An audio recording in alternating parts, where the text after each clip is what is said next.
Hey guys, my guest today, Erica Cirino, is going to be talking about plastics and how they can pose a danger in our society. I'll be right back.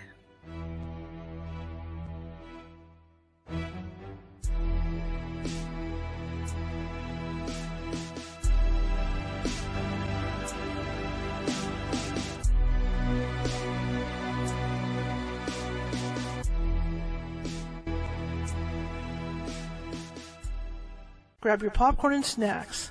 Find a comfy spot, take a seat or lie down, and let me transport you to a place of fantasy, ghost stories, ancient legends, odd creatures, alien encounters, and other magical topics. You may even decide to join the conversation. From faraway lands to your own backyard, with a small dash of pixie dust, turn out the lights and open your minds. The journey is about to begin. Hey everybody, how's it going? I don't know why it cut off, but it did. Another weird day, right? Anyway, welcome to California Haunts Radio. My name is Charlotte. I'm going to be your host for the next hour. I'm also the owner of the California Haunts Paranormal Investigation Team based out of lovely Sacramento, California. We are 45 strong up and down the state, which means if you have a paranormal problem or think you have a paranormal problem, we can help you out. It might take us a couple days to get to you, but we will eventually get to you. California is this huge state. And people don't realize it. When they think about us, they think about us like Hawaii, with the California girls on the beach and all that stuff. But in all reality, it is like that. But there's also other areas that have lots of plains, deserts, mountains, farmland, and all that stuff. So that's why it might take us a couple days to get to you. Never more than 2 or 3 days. And in the case that we can't get to you, we do have psychics on staff who can phone you. And if they determine that your situation is a haunting, they can, in most cases, settle things down for you until we can get out there. But like I said, it's never more than 1 or 2 days. If you guys are watching from Facebook today, and a lot of you are, please feel free to follow if you haven't done so already. Same thing over at YouTube. If you're watching from YouTube today and you haven't subscribed, please subscribe. I've got 900 videos sitting over there, all of this show. So there's all kinds of topics. I don't only do ghost stuff. I do stuff like today when we're talking about the danger of plastics in our society. Be sure to do that. You can check all our videos out over there and all that good stuff. Also, while you're watching on Facebook, YouTube, and Twitch today, be sure to give me a thumbs up if you like what you see. Show me some love today. And what that does, and comment in the chat room. I forget to say that, because what that does is it puts us up higher in their computer FYP, and they distribute the show out to a lot more people. So. Please do that if you can find it in your heart. Last night, we built a gingerbread house for Valentine's Day. Everybody liked it. Everybody gave me advice on how to build it, which was really fun. What candy to put where. So it was a really fun night. Now we're getting back down to business. We're usually not on at noon, but today we're on at noon for a change because I have an appointment this evening that I have to be at. But it's kind of fun. I want to talk about plastics a little bit before I bring my guest on. As a kid, my father was really adamant about, and I forget what those things are called, the 6-packs, those plastic ring things, the 6-pack rings, I guess they're called, that hold the pop cans. And my dad was really adamant about, hey, you got to cut these up because of the animals. And I thought, well, let's go into the dump. How would the animals? But it never occurred to me that back then that there were, river gulls and seagulls that hang out at the dump and they're grabbing, all the yucky foods and everything. And they're grabbing these things as well. But then as I started to go out over the years fishing, like by the ocean and stuff, I would see these seagulls, and some of them would have plastic on them, or they'd have a fish hook in their mouth or whatever. And I started to really start taking notice about, stuff that was being left behind or left out during fishing trips and things like that. Then I ended up working up in Placerville, which is a not rural area, but it's up in the woods. It's on the edge of the woods. Some of it's in the woods.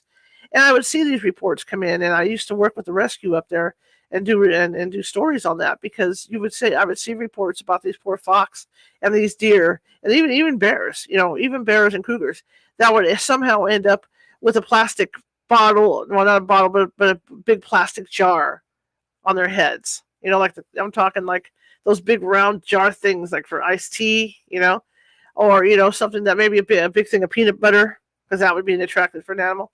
And I used to do a lot of stories on those, and it really upset me because, these poor animals had no idea what they were doing. But then they're stuck wandering for days and days because they have these things stuck on their heads.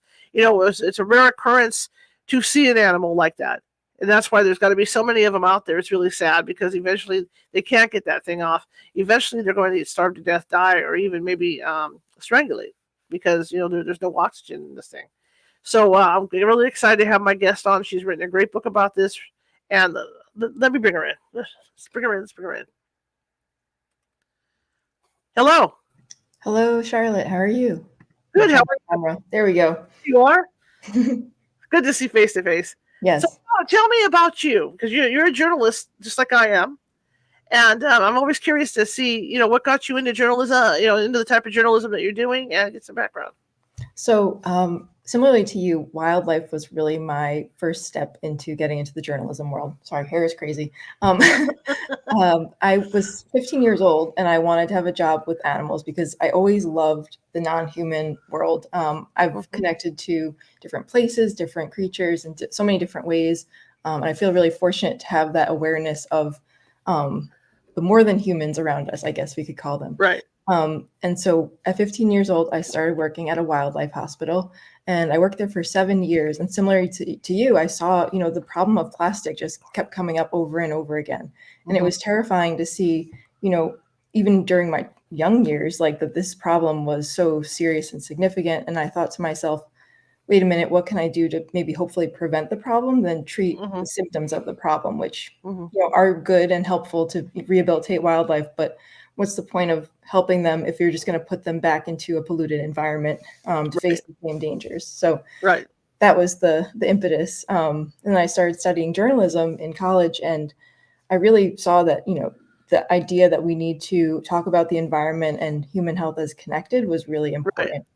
And the issue of plastic, again, it's like, I love that this is California Haunts Radio, because that problem is the most haunting problem, I think, on our planet right now. And so I dove into it head first and really started reporting specifically on that issue, on other wildlife issues as well, really at that intersection of the human and more than human worlds. And I found that to be very rewarding. Ultimately, I wrote a book about the subject because the more I learned, the more I realized modern media was not covering the story in the way that I thought that it should be covered for the most part. So absolutely. So you have this book out. It's a great book. I've read it halfway. I love it. I love every second of it. And like you, I just feel bad for the animals that don't get discovered, that have this stuff on their heads, and they're either out wandering out there, or they're strangling with lack of oxygen, or they're just bumping into everything because they can't even eat once this stuff on. And I don't think people realize how big of a problem it is, especially with stores like Costco, and everything's sold in those big jars and the big bulk. I don't think people realize how bad the problem is. It's huge. There have been more than 10 billion metric tons of plastic made to date, which is like an unfathomable number. People have tried to liken that to different things, but I think the biggest problem with plastic is actually the smallest problem. In size scale, but the microplastics that are shedding off all the plastic items that are all around us all the time. And these are getting into the air, into soils, waters, oceans, and our bodies ultimately, which is really frightening because they do contain toxic chemicals. There have been more than 16,000 different chemicals counted collectively, along all the plastics. And because they are proprietary to the industries that make them, they're not disclosed necessarily to tell, exactly what is going in them. There are certain rules on emissions from factories and such, but there is a lot of secrecy around it, which is very frightening because a lot of these chemicals are known to be toxic. So that's the short end of that. Yeah. Really quick, guys. My internet is shaky. Ever since the big storm, my internet's been shaky. If I happen to disappear from the screen, just hang loose. Don't go anywhere. Erica will get the full screen until I do a reset. So, yeah. So that's where it's at, because I could see us bouncing back and forth a little bit with this. So I wish Xfinity would get its act together, but it is what it is.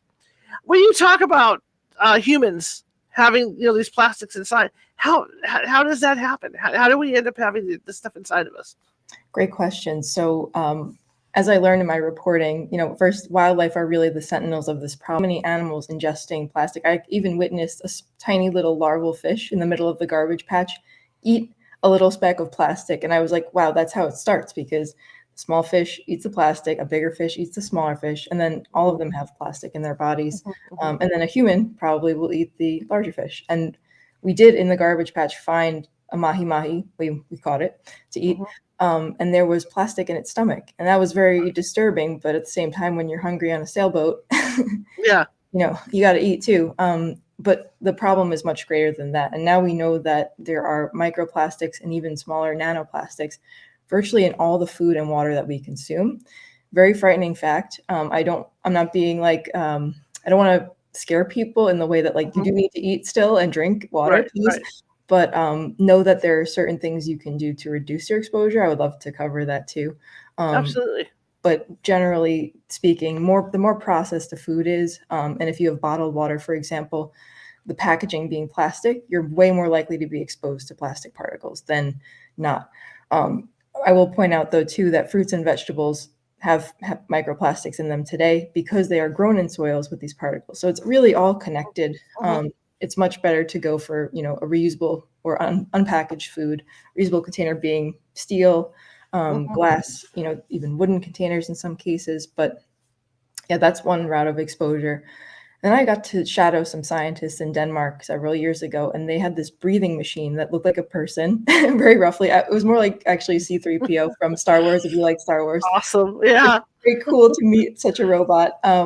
But the uncool part of that was that it had a breathing apparatus inside that kind of acted like lungs, that it breathed in more than 11 particles of plastic per hour inside. Wow. So in a college student's apartment, that was very scary. And then knowing too that the outdoor air also has plastic in it. Often depends where you are, but sometimes less or more contaminated than inside. Personally, I tried to build a house that's plastic free. You can see a lot of wood behind me, untreated wood. It's not perfect. I couldn't go 100% plastic free just due to costs are immense.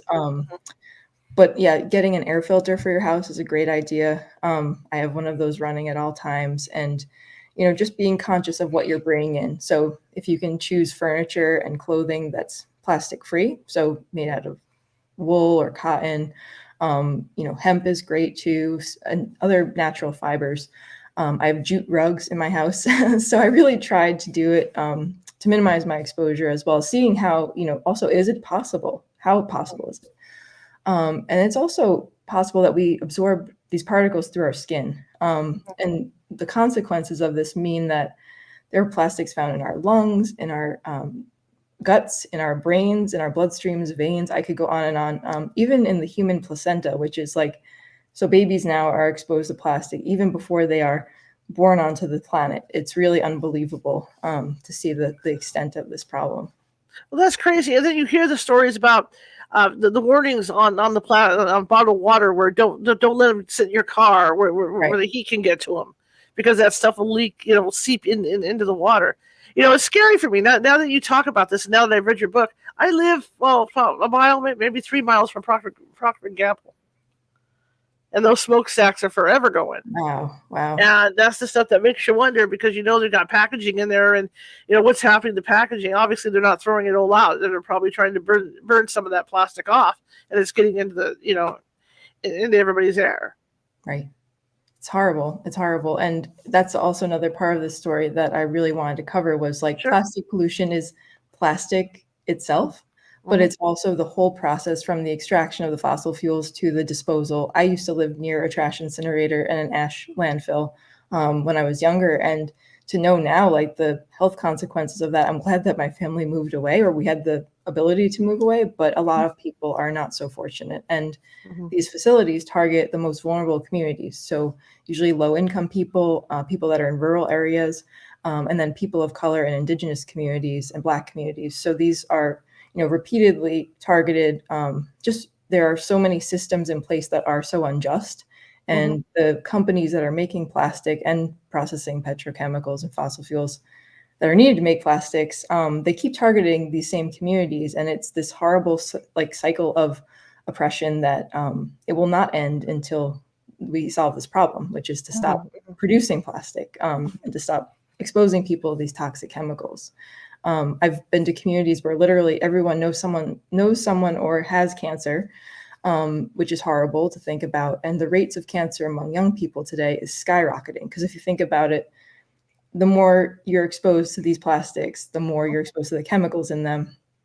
So many of the chemicals are associated with cancers, but also autoimmune diseases, reproductive and fertility problems, different types of breathing issues too when we're breathing in these particles. So the list goes on and on. It's not good. There are things, like I said, you can do to protect yourself, but Right. really we have to solve it by going to the source. That's the bottom line there. When we talk about these products, let's talk about plastic bottles because, I mean, are you for recycling or against recycling on those? Because I mean, all they do is stack up. Very There's stories out there about how recycling is causing a lot more of that garbage to be out there. Such a good question. And this is like the top question that I get. And I like to address it in saying that plastic was never designed to be recycled. If you go to the 1950s marketing materials for plastics, it's very common to see the quote, "The future of plastics is in the trash can." And sadly, this is a material that, like, ingeniously, if you keep wasting it, you'll need more, right? So recycling is not efficient, is also very toxic. Very little plastic does get recycled. And actually, we've had just today found out about a cover up in California about these toxic waste bales being sent to Wow. Mexico and several other countries. I can't remember the other countries, but under the guise of recycling. And they're never going to be recycled. They're going to be dumped in someone's backyard or burned nearby a community. I interviewed people from Turkey who had a similar problem where waste imported from other parts of different parts of the European Union, like Germany, Italy, France, were just dumped and burned in people's backyards, like in the middle of the night. And that's corruption with the waste haulers and corruption with these industries. And also, of course, the local governments that are allowing it. So it really kind of, the pieces of the puzzle can be tied together with money, which is very sad because, again, it's putting profits over human lives. And that's horrible. Well, not to mention the oceans too. I mean, it's so easy, and I don't do it. But I'm saying it's so easy to dump something overboard Right. in the oceans because I mean, you figure you got thousands and thousands of miles of ocean. It's all deep. Nothing's going to happen. But Right. I'm sure there's barges out there. There are garbage barges that are out there floating around the ocean. I'm sure there's other countries, could be this country too, that, okay, let's just sweep it all off the deck and we're done. Well, the submarines do that stuff too. The military submarines. And there are rules that you shouldn't be dumping at sea, and yet there are not rules against. And this is potentially, like, I don't know the scale exactly of like comparing them side by side, but this is an immense problem, is the loss of shipping containers, either containing plastic items or the raw plastic pellets. And then when those wash up, when they're in the ocean, they cause so much damage. And then we see them wash up on beaches and just kind of devastate entire communities. I went to a beach once where I found like 500 left-footed flip-flops that had clearly spilled out of a container in the Pacific. And, to see something like that is so startling. And there are rules against like oil spills at sea and companies being responsible. And yet there's not a rule right now for like a plastic spill, even though it's another type of oil spill, so to speak. Yeah. The other thing I was thinking too while you were talking is that Lake Tahoe up here, very popular destination for the holidays, and especially like 4th of July and things like that. Next day they get out there to the beach and there's nothing but garbage on the beach. There's plastic all over those beaches. People need to get it together. They need to get their act together because that stuff in turn, depending on the tide, it's a lake, but I'm just saying, if you're by the ocean, for sure, depending on the tide, it's going to come in, take it, and take that stuff out, and it ends up in with the fish and everything else. Totally. And it's sadly been normalized to waste by these industries that make plastic because, I do think individuals need to be responsible. Like, that's super important. Like, think about the earth as an extension of you, which it literally is. I tell people all the time, like, we come from the earth and one day we're going to return to it. And that's just a fact. And we can't think of ourselves as separate because that's going to be the end of us. And so really to treat the planet the way that we want to be treated definitely involves not dumping plastic. Sometimes we cannot avoid using plastic because of the system that we live in at the moment. But the more we can embrace the principles of reusing, refilling, repairing, sharing, and regenerating, these are really simple things. I used to like see my grandfather save paper towels that he had just simply wiped his hands on, and he would dry them and use them like 6 times before throwing them away, or like tin foil even. Yeah.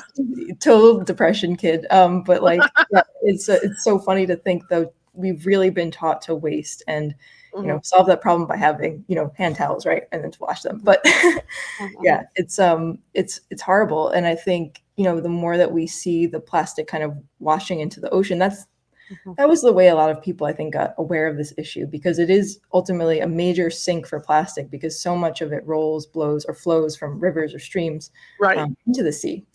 But I think now we have a bigger understanding this is a whole world problem. I mean, there are microplastics in clouds. They're on top of the Himalaya mountains, at the bottom of the Mariana Trench, which is miles and miles below the ocean surface. It's a very big problem. So I agree with you. I think this thing with the ocean is bringing attention to it. I mean, there's nothing more heart-wrenching than when you see a sea turtle that's got that plastic ring on it. Exactly. From pop cans. And people just need, I think the awareness is coming, but it's going to be slow, because people aren't going to change all at once. So how can we convince the mainstream news media to cover this more? Keep, putting the word out there in different ways. I think people are really hungry for solutions-oriented stories. So the more that we as individuals can embrace solutions, and I want to point out, I work for an organization now called Plastic Pollution Coalition, and we have tons of resources for free on our website for everyone to use. And we're a coalition of not only individuals, but also organizations, communities, and businesses. Also, some schools have joined us. And there's so many ways that we can embrace those principles I mentioned earlier, and show, the world that we need these on a systems-wide scale. And then reaching out to, your local media and telling them, look what we're doing. Like, that's the right way to do it. We also have to make sure that the truth about greenwashing is clear. So greenwashing is putting a green veneer on something that's actually not good for the environment. So a good example would be like bioplastic. So it's another single-use type material. P.S. It has a lot of the same toxic chemicals as conventional plastic, because it needs to perform in that way. And it breaks up like microplastic in the environment and in our bodies. So not a real solution. And then being conscious too that I've heard recently a lot of news with the Stanley Cup craze with young people. I'm not sure if you've heard of that, or your listeners have heard of it, but these companies need to stop marketing things as like mass consumption style marketing campaigns. So it's like, don't say collect all 20 water bottles, like just get one or two, and then you're good for like 20 years until you need to hopefully like recycle or replace it. Maybe indefinitely you'll keep it. I've had some of my stainless steel bottles for 15 plus years already, and they're still kicking. They're dented like hell, but they work and they're healthy for me. So I know that it's better to use that for sure. The issue we've got too with this is that this is a multi-billion-dollar industry. Yeah. And so it's not going to change overnight. So my belief with this is, like you say, with the work you're doing, it has to be us. It has to be us that start making those changes, and it's going to be baby steps to even get to even make a dent in this stuff. Like you see these guys going out on the beach doing beach cleanups and everything. And it's just such a hard industry, because, like you say, everything we have is based on plastic now. Everything, all our food containers. Paper, you got your plastic plates, you got your plastic forks, you got all that going on. So it's gonna you as for what you do have a long, hard road to hoe. Definitely. The winning part of this too, though, and I think this is so important for individuals to know, is that it's cheaper not to buy plastic. I did a side-by-side comparison, for example, of like having filtered water in your house with like one water filter, which unfortunately at this time most are made out of plastic. Versus, buying water bottles if you have water issues. And so you save thousands of dollars every year. And again, like the convenience factor is something that has been marketed to us. So knowing too that it's not too hard once you get in the habit of doing something to stick with it. So bringing that reusable bottle, your utensils. People have given me so much reusable stuff that like now I give it away because I have already enough of it. I only need, again, one or two of each thing. And to really kind of like show that change is possible. I mean, it's critical, right? I mean, those companies are going to fight tooth and nail to not stop doing this. And it's very frightening, because I like to point out too, it's like your bodies and your children's bodies and your grandchildren's bodies, those executives, are polluted by plastic just as much as ours. And it's like, to ignore that fact is really quite frightening. So we are trying to like pay attention to like, how do we hold these corporations accountable? And a lot of communities have successfully won lawsuits. Again, they're squeaky wheel lawsuits, even a $50 million lawsuit, which was won in Texas by Diane Wilson and her organization, San Antonio Bay Estuarine Waterkeeper, very long name, sorry. She's awesome. And she held this giant plastics factory accountable for its microplastic pollution, because it was discharging waters that were completely contaminated with plastic into a bay where fisher people were, trying to make a living. And she's a 4th generation shrimp boat captain. She's, not like the environmentalist that you might imagine, but she is someone who is one and has been one of the biggest champions of addressing this problem. And yet every day, this factory, despite being found guilty of violating the Clean Air and Clean Water Act, they keep discharging these pellets into the environment, and they're racking up violations. And to them, $18,000 a day is like a slap on the wrist. Right.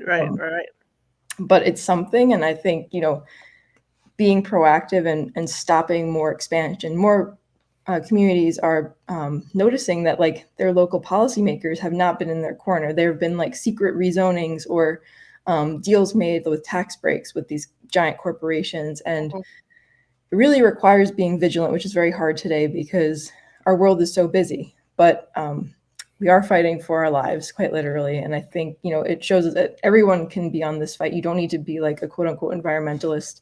Again, the earth matters for all of us. And I think, the more that we're aware and the more we speak out, the better, for sure.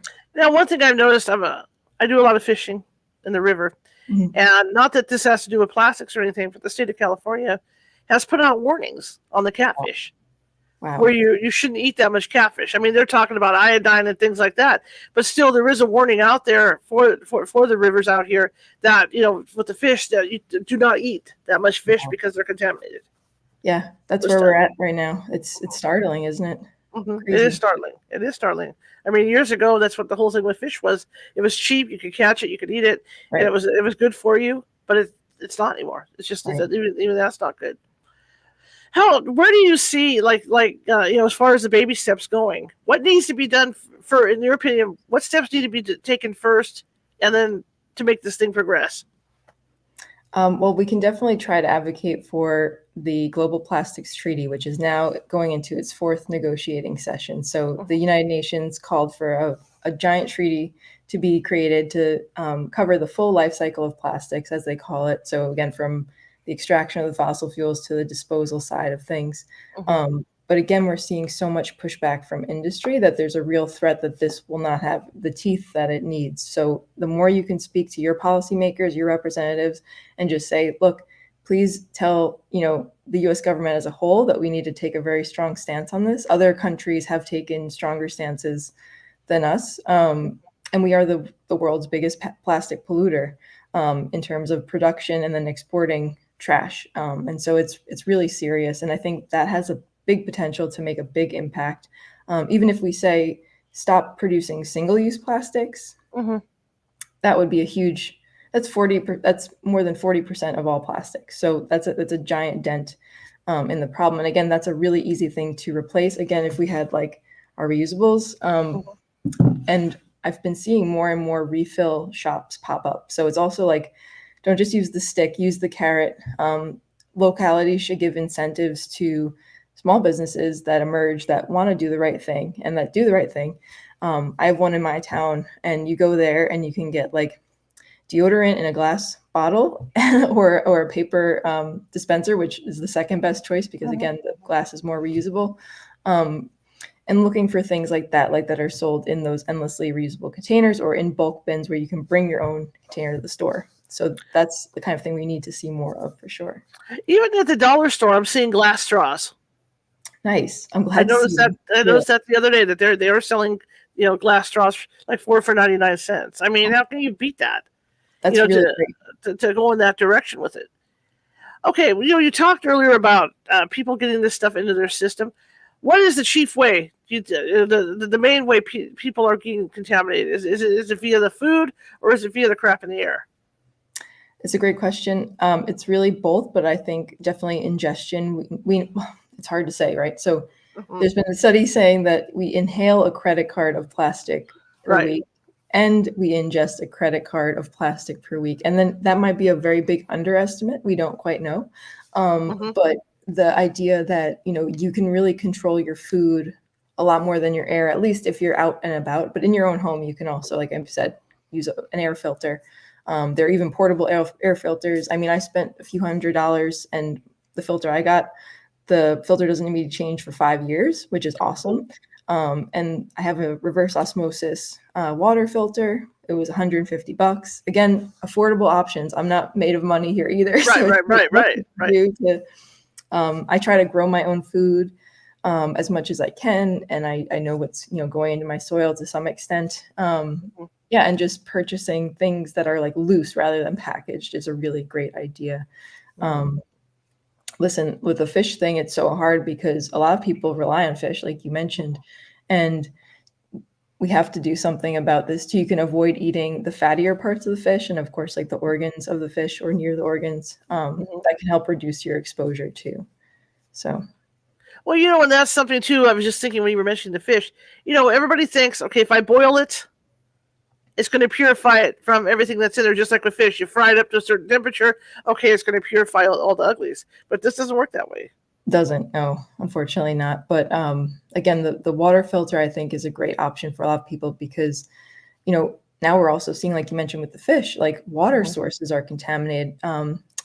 Again, living near an Asheville at one point in my life, there's so much leachate that comes out of also landfills similarly. Mhm. But this stuff is super toxic. It's so concentrated in the ash from the incinerator, and it percolates down into the water table. And where I grew up, I was on Long Island, which it has a huge groundwater supply, which is awesome. But at the same time, if that gets contaminated, it can spread very, very quickly to an entire area and contaminate water sources. So knowing that, and knowing like PFAS has been a big chemical of concern in the news lately. Mhm. That's commonly found in landfills, but it's also from, Teflon pans, rain and like Right. camping gear, and even on like certain types of food packaging that tries to be water repellent. Um, it's very concerning to see this over and over again. And now the environment itself is really changing its chemistry, or the chemistry is changing due to this material and its production. So yeah, it's so urgent to stop that. So that's why I mentioned the treaty, because I think Sure. if we have to act fast, that's on the table. It's a real possibility. And if we all speak out about it, I think we have a better chance. Again, this industry, I want to point out too, it's like they sold us recycling as a solution, knowing Right. that plastic is not going to be recycled. Mhm. It's full of lies. It's full of these false promises, and they're not to be trusted. Like the tobacco industry. I mean, at one time people were telling us that cigarettes were good for you. It's like Right. they're not. But yeah, and they continue to exist.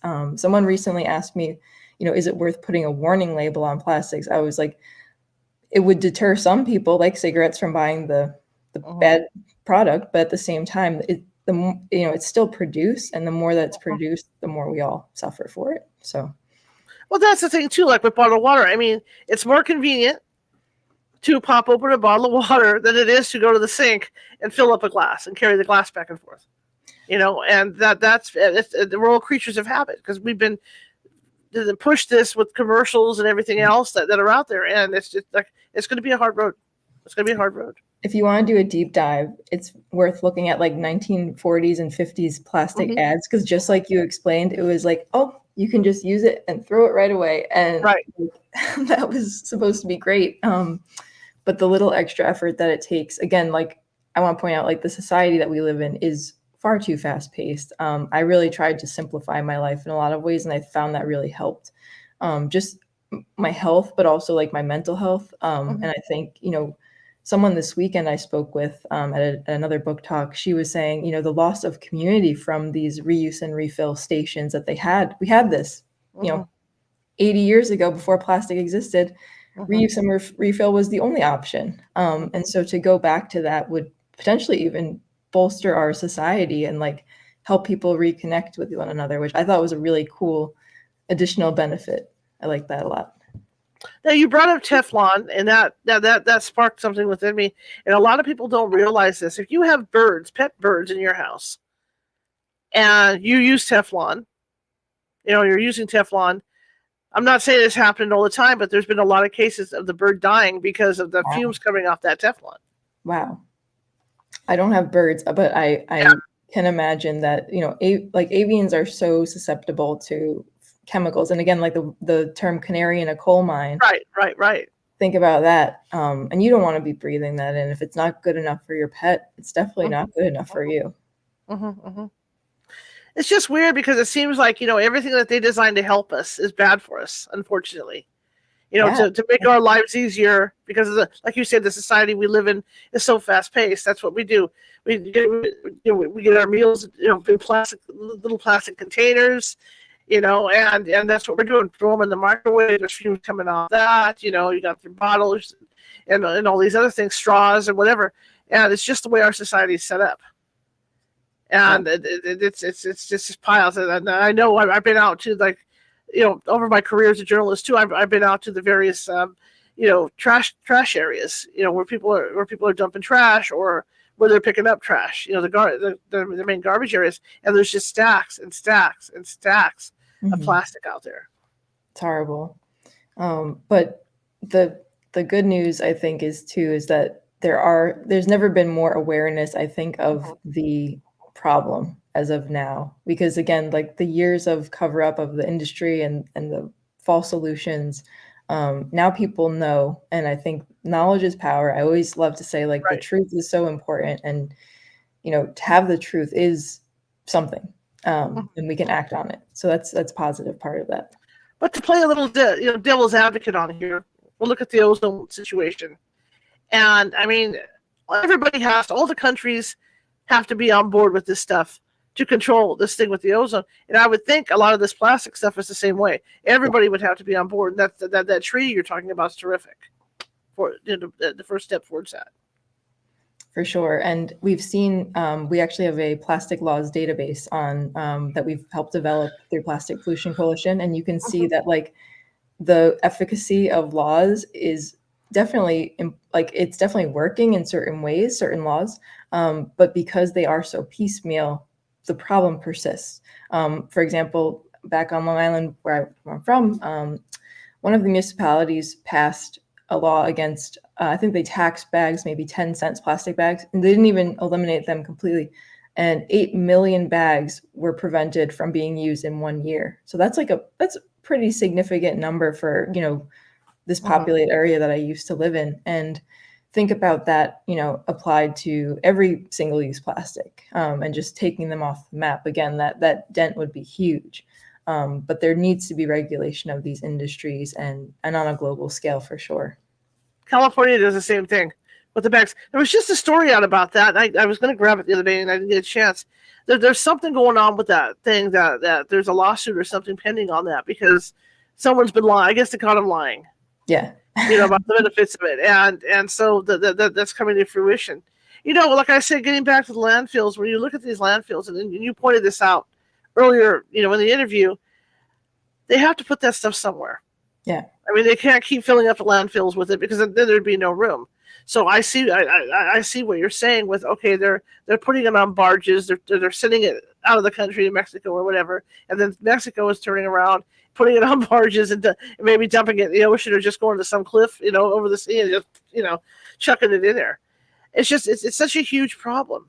Yeah. And there's literally, like, the idea that it will never go away. It'll only break up into these tiny particles. So the more we produce, the way worse off we are. We've only hit the tip of the iceberg when it comes to, like, understanding what microplastics are doing to our bodies. And so, yeah, we have to think about, how exactly are we going to move forward? And what do we value? Do we value, again, our lives, or do we value, the profits of these huge industries, which, by the way, rarely offer jobs to everyday people? They are highly automated, and again, so corrupt.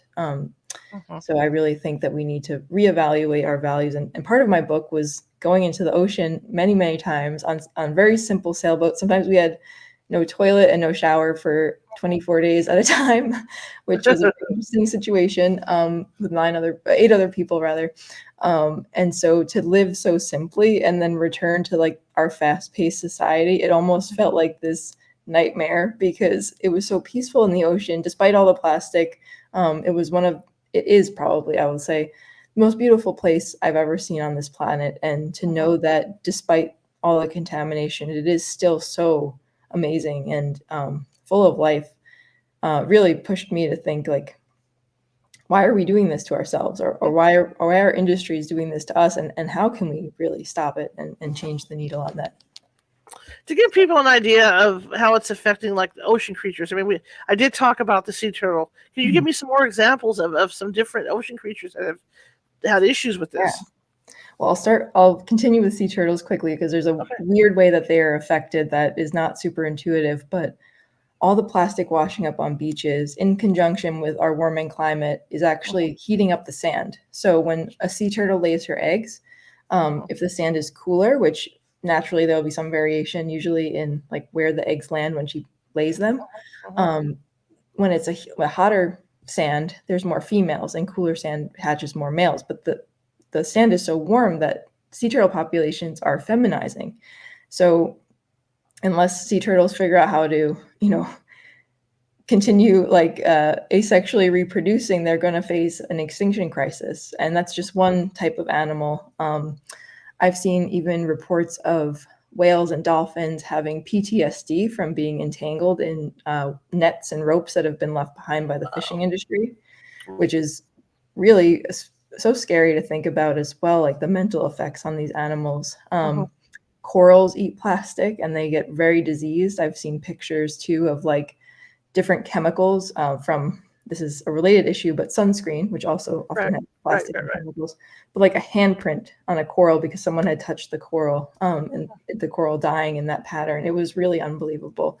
I could go on and on. I mean, someone told me once, a scientist, his name is Christian Suberg, he was like, there's a size plastic for every creature in the ocean. And that's just a very sad fact, from the smallest blue mussel to the biggest blue whale. Plankton even are being entangled in and ingesting plastic. So the whole mechanics and like chemistry of the ocean is also affected because we need these creatures to have this full web of life and the whole food web. And we rely on the oceans for food, but also for medicines, for recreation, tourism. So it's a really sorry sight to see this amazing place be destroyed in that way. And there's so many videos that I've seen in the recent months of Greece, the coast of Greece, and the Aegean Sea, and you look down, it's beautiful, it's all emerald color. You look down, and it's just full of plastic crap floating in the water. It's really bad up there. And there are these hot spots that tend to accumulate. So we have these ocean currents in different parts of the world's oceans that kind of circulate the plastic trash. And then fishing activities tend to also concentrate pollution in certain areas. I've been to like some of the northest parts of Iceland and found plastic in whale feeding grounds, which was extremely startling because the currents were bringing not only the plankton there, but also the plastic. And so really like disproportionately exposing the animals in that way. But yeah, it's building up all over, but I would say there are hot spots for sure as well. Okay. Okay, there you are. I was just doing that. I think we disappeared over there. All the Marios go. Remember that, playing Mario and the guy would fall off the screen? I think that's where we'll end up going when this happens. Awesome. Now let's talk about your group. So what are you guys actively doing out there to try and get the word out? And actually, because you mentioned you've been out on boats and everything and all this. What do you guys do exactly? I mean, are you guys like the people that are going after the whalers, or how's that work? How do you operate? Yeah, so Plastic Pollution Coalition, we educate, connect, and advocate. Those are our 3 pillars of action. And so my personal job is communications manager. So I actually am on the other side of the press now. So journalists interview me, and I get to talk about plastic to them, which is really cool. And I also speak to communities, to students in person and online, doing, podcasts like this, which is awesome. And just spreading the word in as many ways as possible. But we also have specific campaigns. For example, our Filtered Not Bottled campaign is showing that right now so much of the US is undergoing lead pipe replacement because that's another serious issue, environmental and health issue that we're facing. And we're finding that, again, the classic response is, oh, you have lead pipes, here's plastic water bottles to like get you Right. set with clean water. And Right. we're saying, no, these water bottles, they have heavy metals, they have different chemicals in them. We don't want you to be drinking that. And also the microplastics, of course. Sure. And then those bottles have that cost to the communities where they were made and also the communities where ultimately they will be disposed. And so again, getting a filter is a much smaller cost to the environment and our health. And so that's one of those campaigns where we are going out and speaking to different communities and also policymakers and showing them, this is the information that you need to act. So we are like basically a clearinghouse for resources. We want to give you what you need to make the decisions, but also so the people who are making the rules, and regulating can make decisions that are also very well informed. And we want everyone to be involved. So again, businesses, schools, individuals, everyone. We can't leave anyone behind. When you talk about filters, I have one of those big dog fountains for my dogs. Mm-hmm. And when I'm looking at my water and I'm thinking about the contaminants in my water, and I'm thinking,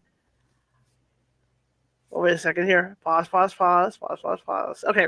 And I'm thinking about, God, the dogs eat better water, drink better water than I do. Yeah. Yeah. And I was always, I thought, worst comes to worst, I'm just going to clean that sucker up and just, deal with just get my water through the big dog filter. Yeah. Because I mean, you're using carbon in there to filter that water, and I don't know anything about the stuff you screw onto your faucet. Like you talk about those things, those filters. I don't know what's in them, but you would think that they would put carbon in there to filter that water. Yeah. There are different stages when you have reverse osmosis. So there's like a carbon filter and then a membrane and another, I don't remember what the other one does, but they run through 3 cycles. And not that I'm saying to get that, some pitcher filters, like I have a pitcher filter as well, which I actually for my dog. And that one is, supposedly getting out microplastics as well, again, with different types of technology and multiple layers. But these are really affordable. And I think, again, like if you can choose that option for now and then keep pushing for that bigger change, that's what we should do, because definitely protect yourself as much as you can. And as I mentioned too, clothing is a huge one. So if you get, every time you wash a synthetic piece of clothing, tens of thousands to hundreds of thousands of pieces of plastic wash right into your water discharge. So if you have a septic system that's going pretty much back into your backyard, and into the water below, or the sewage system, which is not good at filtering out plastics and these chemicals. So again, like the natural fibers is much, much healthier. And then we think about this too, like I keep saying, it's such a huge industry. Our generation will benefit a little bit from it, but it's going to take, because the stuff's in our system. Yeah. And we pass it on. When we have babies or whatever, we're passing that on to our babies and blah, blah, blah. So it's going to take multitudes of tons and tons of generations to where we're completely free of this stuff, if we ever are completely free. Exactly. And we have to stay focused on that long game, I think, because otherwise there is no hope. And to have no hope is a horrible thing. I have so much love for this planet. I have a lot of love for people, not the plastic industry, but, and animals, of course, too. So it's like, protect what you love and do what you can. It's not about being perfect. I don't shame anyone if you are using plastic. I am not that kind of person.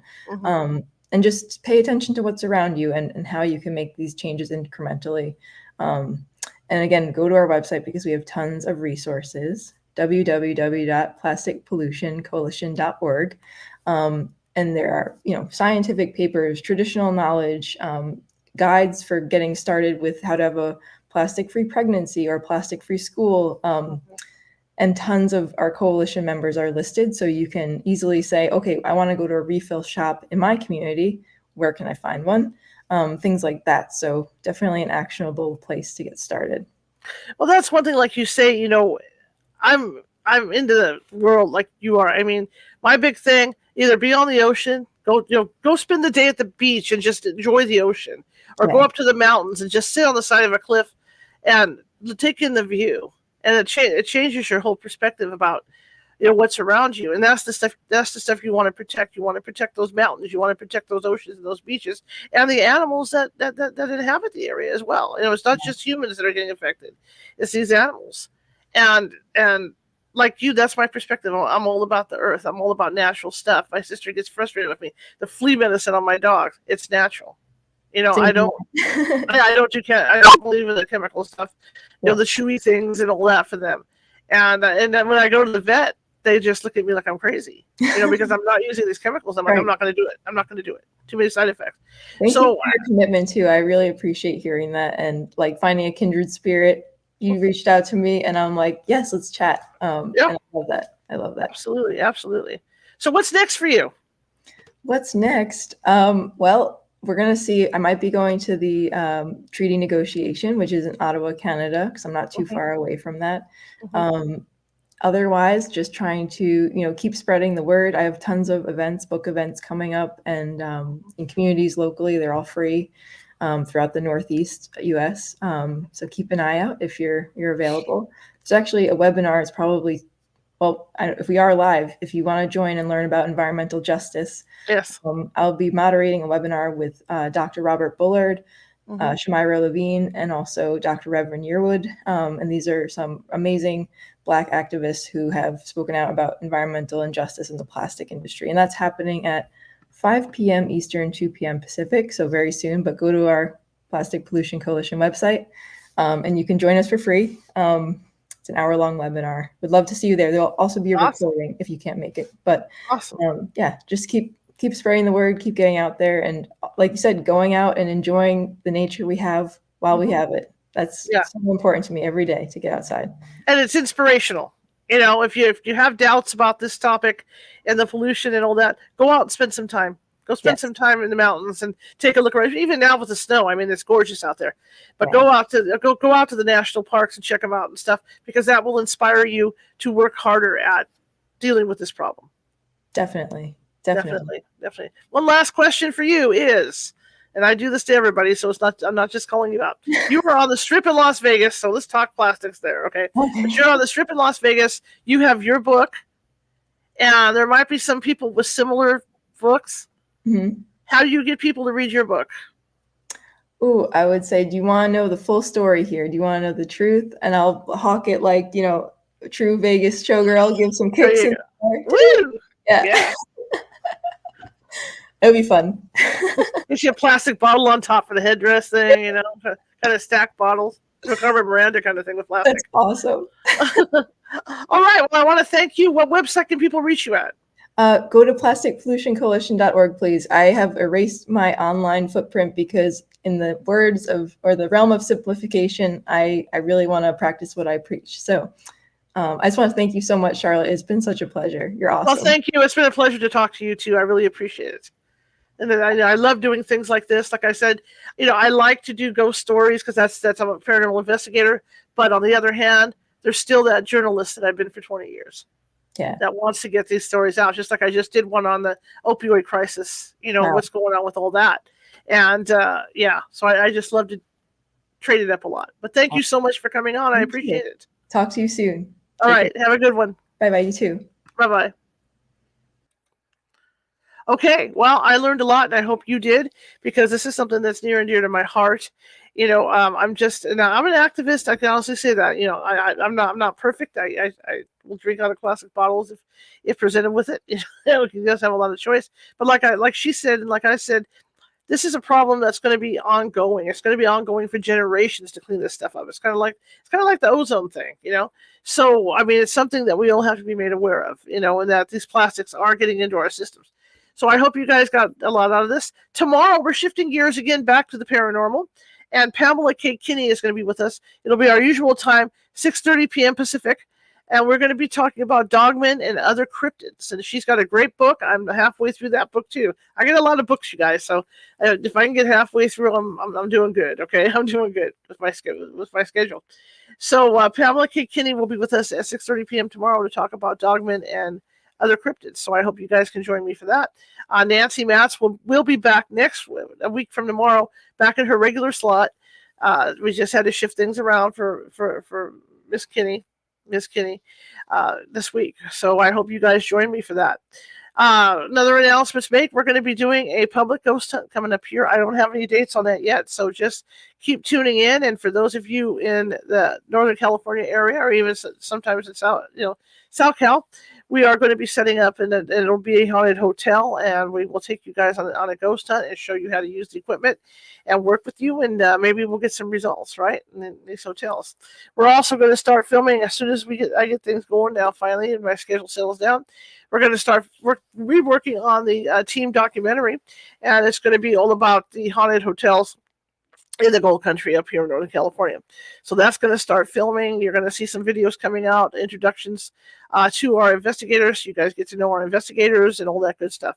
Anyway, I want to thank you all for tuning in. And again, tomorrow, 6:30 p.m., Pamela K. Kinney will be with us talking about dogmen and other cryptids. If you like the show, share it with 5 people.